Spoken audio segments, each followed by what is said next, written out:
Bonjour, je m'appelle Aladji Mawarngue, j'ai 63 ans, je suis de métier pilote de ligne commandant de bord sur de grandes lignes. J'ai fait mes études primaires et secondaires au Tchad et après je suis allé en France à l'école d'aviation pour faire le premier diplôme professionnel. Par la suite, il y a eu les événements de 1979.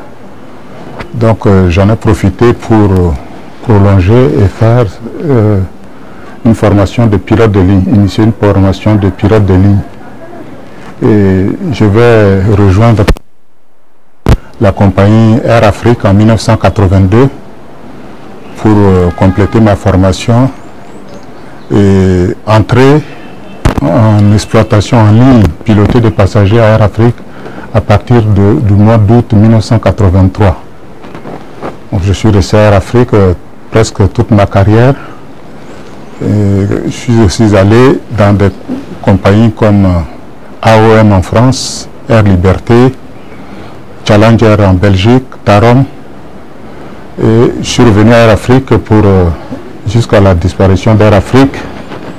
Après, je suis venu au Tchad travailler sur le projet Toumaïr Tchad et après, je suis reparti sur une compagnie française qui s'appelle Eagle Aviation où nos avions ont été loués à la compagnie saoudienne Saudi Airlines où j'ai passé 3-4 ans là-bas.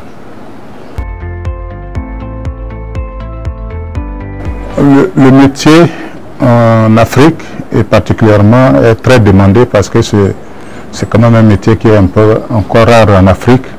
Nous avons beaucoup de personnel étranger qui travaille encore sur le continent africain.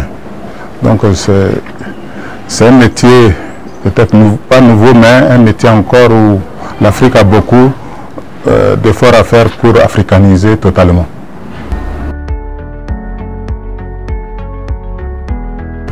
Les exigences, bon, il faut du sérieux, il faut être très appliqué parce que c'est un métier qui demande beaucoup, disons, de vigilance et être paré à faire à tout moment face à une situation d'urgence imprévue.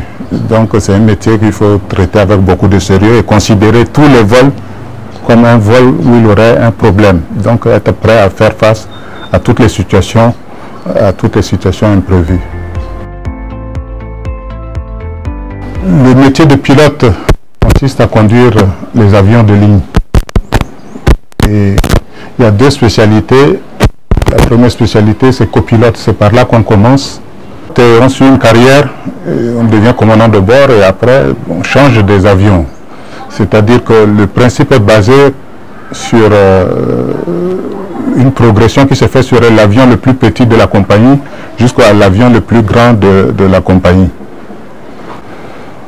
Bon, c'est accessible pour un grand nombre, hein.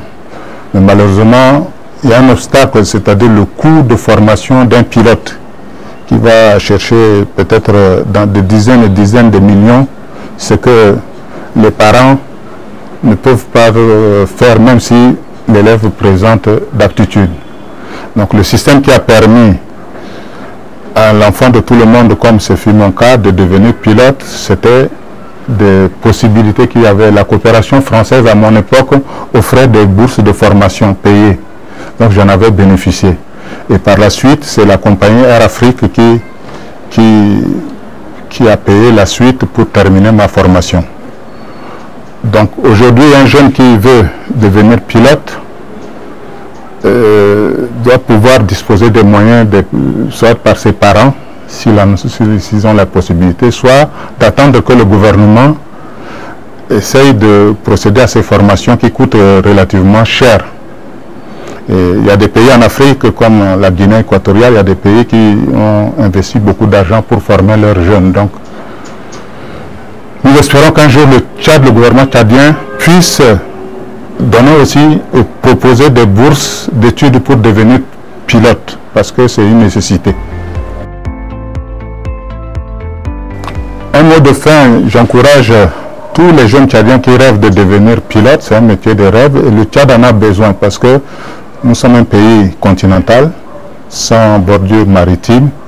Et à l'exemple de l'Éthiopie qui est dans la même situation, ou du Rwanda qui ont de meilleures compagnies aussi en Afrique. Le Tchad se doit de faire une bonne compagnie et c'est ce qu'on espère, que très prochainement on puisse bâtir véritablement une compagnie aérienne pour désenclaver le Tchad. Donc j'encourage tous les jeunes qui veulent devenir de persévérer, et ils y arriveront si la possibilité se présentait, soit par voie de concours pour le faire.